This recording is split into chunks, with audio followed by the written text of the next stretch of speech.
கார்த்திகை தீபம் சரியில்லை. இன்னைக்கு என்ன நடக்க போகுதுன்னு பார்க்கலாம். வாங்க வீடியோக்குள்ள போலாம். அபிராமி தீபான்னுக்கிட்டே முணுமுணுத்துக்கிட்டு இருக்கிறாங்க. நர்ஸ் பார்த்துட்டு சார் அவங்க ஏதோ சொல்ல வராங்க, ஆனால் என்னன்னு தான் எனக்கு புரியலைங்கிறாங்க. கார்த்தி என்ன ஏதுன்னு தெரியாமல் உட்காந்துருக்காங்க. இன்ஸ்பெக்டர் 2 3 ஆளுங்களை வச்சு அந்த மலை உச்சியிலேருந்து இருக்கிற பள்ளத்தில் 2 3 ஆளுங்களை வச்சு தேட சொல்லியிருக்காங்க. அவங்களும் தேடி பார்த்து 2 புடவையை மட்டும் கொண்டு வந்து இன்ஸ்பெக்டர் கையில் கொடுக்குறாங்க. சார் நாங்கள் தேடி பார்த்த வரைக்கும் டெட் பாடி கூட கிடைக்கல. இன்னும் ஆழமாக போனால் தான் அந்த டெட் பாடி கிடைக்கும். இப்போதைக்கு புடவை மட்டும்தான் கிடைச்சிருக்கு. இன்னும் ஆழமாக இறங்கி தேட சொன்னீங்கன்னா டெட் பாடி கிடைக்கிறது கொஞ்சம் கஷ்டம் தான். ஆழத்தில் போயிட்டாங்க போல இருக்கு. உயிரோட இருக்கிற சான்ஸ் இல்லைன்னு சொல்லிடுறாங்க. இதை கேட்டதும் சரவணன் ஐயோ என்ன இப்படி சொல்றீங்கன்னு கேக்குறாங்க. ஆமா சார், சரியான பல்ல. இதுல விழுந்தவங்க யாருமே தப்பிச்ச சரித்திரமே கிடையாதுங்கிறாங்க. புடவை தான் கிடைச்சிருக்கு, இதுதான் அடையாளம்னு சொல்லிட்டு அவங்க 2 பேரும் அங்கிருந்து கிளம்பிடுறாங்க. வெளியில வந்ததுக்கு அப்புறமா அருணாச்சலம் டாக்டர் என் ஒய்ஃபு குணமாயிடுவாளான்னு கேக்குறாங்க.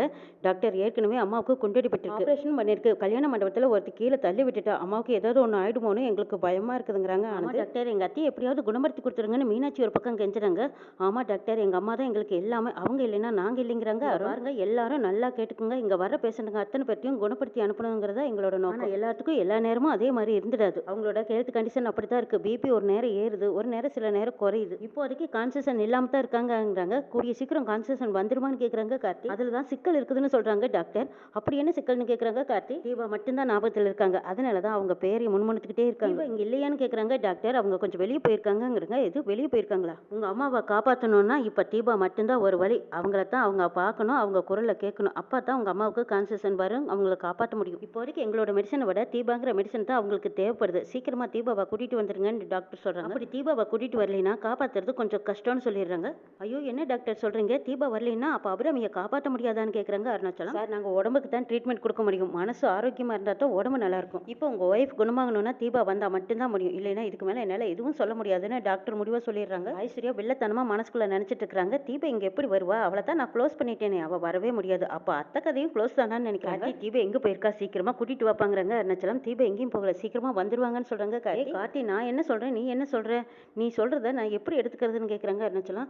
ஆமாண்டா கார்த்தி வந்துருவான்னு சொல்றேன், அவ எங்க போயிருக்கான்னு கேக்குறாங்க ஆனந்தம் வரணும். இப்ப ஏன் உன் கூட வரல, அதை மட்டும் சொல்லணும்னு கேக்குறாங்க.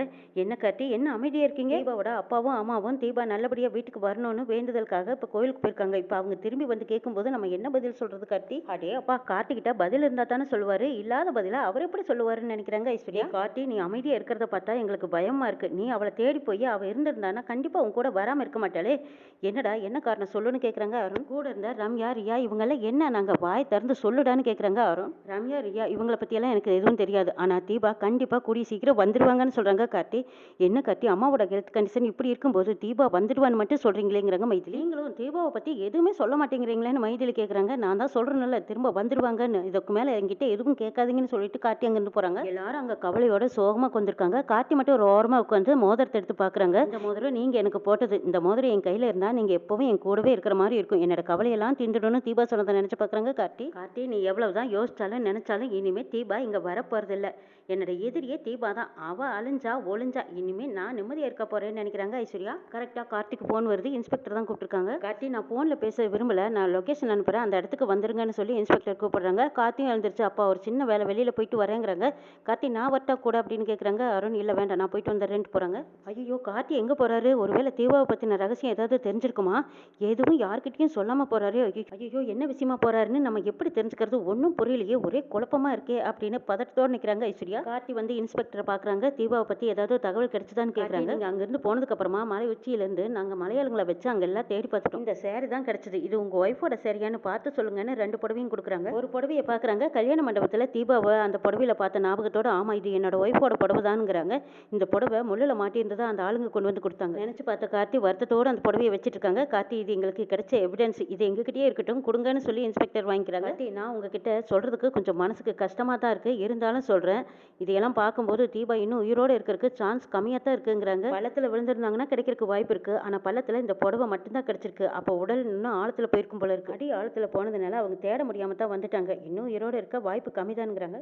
இல்லை சார் தீபா கண்டிப்பாக உயிரோடு தான் இருப்பாங்க, புடவையை வச்சு நம்ம எந்த தீர்மானத்துக்கும் வர முடியாதுங்கிறாங்க கார்த்தி. கார்த்தி அது உங்கள் நம்பிக்கையாக இருக்கலாம், தீபா உங்களோட ஒய்ஃப், உங்கள் குடும்பத்துக்கு முக்கியமானவங்க, உயிரோடு இல்லைன்னு நாங்கள் சொன்னாலும் அதை உங்கள் மனசு ஏற்றுக்க மறுக்குது கார்த்தி. என்னோட எக்ஸ்பீரியன்ஸை வச்சு சொல்கிறேன், அந்த மலையிலேருந்து நிறைய பேர் விழுந்திருக்காங்க, அதில் ஏதோ ஒரு 2 பேர் பாடி மட்டும்தான் எங்களுக்கு கிடைச்சிருக்கு. அதுக்கப்புறம் எந்த பாடியுமே நாங்க தேடி பார்த்த வரைக்கும் கிடைக்கல. உயிரோட திரும்பி வந்ததும் இல்ல. அதனால செத்து போன லிஸ்ட்ல தான் நாங்க அவங்கள சேர்த்து வச்சிருக்கோம். தீபா என்னோட ஒய்ஃப் கண்டிப்பா உயிரோட தான் இருப்பாங்கன்னு என் மனசு சொல்லுதுங்கிறாங்க கார்த்தி.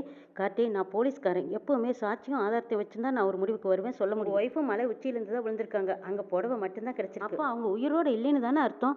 நீங்க கொஞ்சம் பிராக்டிக்கலா நினைச்சு பாருங்க கார்த்தி. அப்போ உங்க எதார்த்தம் என்னங்கிறது புரியும். இன்னும் இதை பத்தி நிறைய விசாரிக்க வேண்டியது இருக்கு. நீங்க எங்களுக்கு கொஞ்சம் ஒத்துழைப்பு கொடுங்கன்னு சொல்லி கிளம்புறாங்க. சார், இந்த விஷயம் வீட்டுக்கு யாருக்கும் தெரிய வேண்டாம். தீபா இன்னும் உயிரோட தான் இருக்காங்கன்னு எல்லாரும் நம்பிக்கையோடு இருக்கும். எங்க அம்மாவும் உயிருக்கு போராடிட்டு இருக்காங்க. அவங்களுக்கு இந்த விஷயம் தெரிஞ்சா ரொம்ப கண்டிஷன் மோசமாயிரும். அதனால இந்த விஷயம் யாருக்குமே தெரிய வேண்டாம்னு கார்த்தி கேட்டுக்கிறாங்க. சரி கார்த்தி, நான் யார்கிட்டயும் சொல்ல மாட்டேன்னு சொல்லிட்டு இன்ஸ்பெக்டர் அங்கிருந்து கிளம்பி போறாங்க. கார்த்தி மறுபடியும் மனம் வந்து ஹாஸ்பிட்டலுக்கு அவங்க அம்மாவை பார்க்க போயிருக்காங்க. அபிராமி முன்னாடி உட்காந்துட்டு கார்த்தி அழுக ஆரம்பிச்சிட்டாங்க. அம்மா, தீபா உயிரோடு இருக்காங்களா இல்லையானே ஒன்றும் தெரியல. ஆனா இந்த நிலைமையில நான் எப்படி உங்ககிட்ட சொல்லுவேன்? தீபா இல்லைங்கிறதே என்னால மனசால ஏற்றுக்க முடியல. நேரில் வந்தா மட்டும்தான் நீங்க உயிர் பிழைப்பீங்கன்னு டாக்டர் சொல்றாங்க. மறுபடியும் அபிராமி ஏதோ முணுமுணுன்னு சொல்றாங்க. என்னன்னு கார்த்தி எழுந்திருச்சு அம்மா அம்மான்னு கூப்பிட்டு பாக்குறாங்க. தீபா தீபாங்கிறாங்க அபிராமி கண்ணு முடிச்சு, எங்க கார்த்தி, தீபா வரலையான்னு கேக்குறாங்க. அம்மா, அவங்க வந்துருவாங்க, நீங்க ஒன்னும் உடம்ப ஸ்ட்ரெயின் பண்ணிக்காதீங்கிறாங்க. இல்ல, தீபா வந்துருவாளா கார்த்திங்கிறாங்க.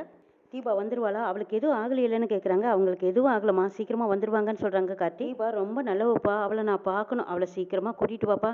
அபிராமி அம்மா அப்படியே மயக்க நிலைக்கு போயிடுறாங்க. கண்ணீரை தொடச்சிக்கிட்டு கார்த்தி வெளியில் வராங்க. இங்கே எல்லாருமே சோகமாக உட்காந்துருக்காங்க. ஐஸ்வர்யா மட்டும் ஃபோனை பார்த்துட்டு இருக்காங்க. ஆஸ்பத்திரியில் வந்து உட்காந்துருக்கிற கொடுமை வேறு எதுவுமே இல்லை. அடிக்கடி இந்த குடும்பத்தோட தலையிடத்து இது. அடிக்கடி ஹாஸ்பிட்டல் வரணும்னு இருக்கு. இந்த தீபா மேட்டர் வேற சொதப்பலா இருக்கு. கார்த்தி வேற எதுவுமே சொல்ல மாட்டேங்குது. ஒருவேளை தீபாவை நம்ம தள்ளி விட்டு அவ சாகலின்னா என்ன செய்யறதோ? ஐயோ, நினைச்சு பார்க்கவே டென்ஷனா இருக்கே. இந்த கார்த்தி வேற எதுவுமே சொல்ல மாட்டேங்கிறேன். டென்ஷனா இருக்குதுன்னு திரும்பி பார்க்குறாங்க. கார்த்தி வராங்க. கார்த்தி, ஒரு நிமிஷம் இருங்க. நீங்க ஏதாவது எங்ககிட்ட மறைக்கிறீங்களான்னு கேட்குறாங்க ஐஸ்வர்யா. நீ அப்படி கேட்குறீங்கன்னு கேட்குறாங்க கார்த்தி. இல்லை, தீபா விஷயத்துல எல்லாருமே கவலையோடு இருக்கோம். உங்களுக்கே நல்லா தெரியும். நீங்க ஏதோ மூடி மறைக்கிறீங்கன்னு தெரியுது. ஆனா தெளிவாக எதையும் சொல்ல மாட்டேங்கிறீங்க. தீபாவுக்கு என்னாச்சு? நீங்க எதுவும் சொல்ல மாட்டேங்கிறீங்களே. உங்களுக்கு தெரிஞ்சதை சொல்லுங்கன்னு கேட்குறாங்க ஐஸ்வர்யா. என்ன கார்த்தி, தீபாவை பத்தி கேட்டா எதுவுமே பேச மாட்டேங்கிறீங்களே. வந்துருவான்னு ஒத்த பதில் சொல்றீங்க. இதை நாங்க எப்படி எடுத்துக்கிறதுன்னு கேட்குறாங்க ஐஸ்வர்யா. நீங்க எப்படி புரிஞ்சுக்கணும்னு நினைக்கிறீங்கன்னு கேட்குறாங்க கார்த்தி. இல்லை, நீங்க அவளை தேடி போனீங்க, பாத்தீங்களா, கிடைச்சாலா, போலீஸ் இதை பத்தி என்ன சொல்றாங்க, இது எதுவுமே தெரியாதனால கண்ணை கட்டி காட்டுல விட்ட மாதிரி இருக்கு கார்த்தி. ஏதாவது நடந்துருச்சா? நீங்க மௌனமா இருக்கிறத பார்த்தா எங்களுக்கு பயமா இருக்கு. அனி, எல்லா சூழ்நிலையிலயும் எல்லாமே சொல்லிட்டு இருக்க முடியாது. சில நேரத்துல பேசணும், சில நேரத்துல மௌனமா தான் இருக்கும். இப்படி பதில் சொன்னா எப்படின்னு கேக்குறாங்க ஐஸ்வர்யா. நான் மௌனமா இருக்கேன்ல, அப்ப நீங்க நிறைய அர்த்தங்கள் இருக்குன்னு புரிஞ்சுக்கோங்க. நீங்க இப்படி பதில் சொல்றத பார்த்தா ஏதோ மறைக்கிறீங்கன்னு நல்லா தெரியுது. இதுவும் நல்லதுக்கு தான். அத்தையோட ஹெல்த் கண்டிஷனுக்கு உண்மையை சொன்னா அத்தை தாங்க மாட்டாங்கன்னு தான் நீங்க எதையோ மறைக்கிறீங்க. சரி, மறைச்சாலும் பரவாயில்ல, மனசுல வச்சுக்கோங்க. நீங்க சொல்லாம இருக்கிறத பார்த்தா ஏதோ விபரீதம் நடந்திருக்குதுன்னு நல்லா தெரியுதுங்கிறாங்க. நீங்க எப்படி வேணாலும் நினைச்சுக்கோங்க நீ. ஆனா ஒரு விஷயம் மட்டும் உண்மைங்கிறாங்க. என்னன்னு ஆர்வமா கேக்குறாங்க ஐஸ்வர்யா. தீபா கண்டிப்பா உயிரோட திரும்பி வருவாங்கன்னு கார்த்தி உறுதியான நம்பிக்கையோட சொல்லும்போது ஐஸ்வர்யாவுக்கு அப்படியே கரண்ட் ஷாக் அடிச்ச மாதிரி அப்படியே தூக்கி வாரி போடுது. அச்சச்சோ, வந்துட்டானா நாம செத்தோம். திரும்ப வராம இருக்க என்ன பண்ணலாம்னு ஐஸ்வர்யா ஒரு ஐடியா பண்றாங்க. நல்லா நடக்குதுன்னு நாளை எபிசோட்ல பார்க்கலாம்.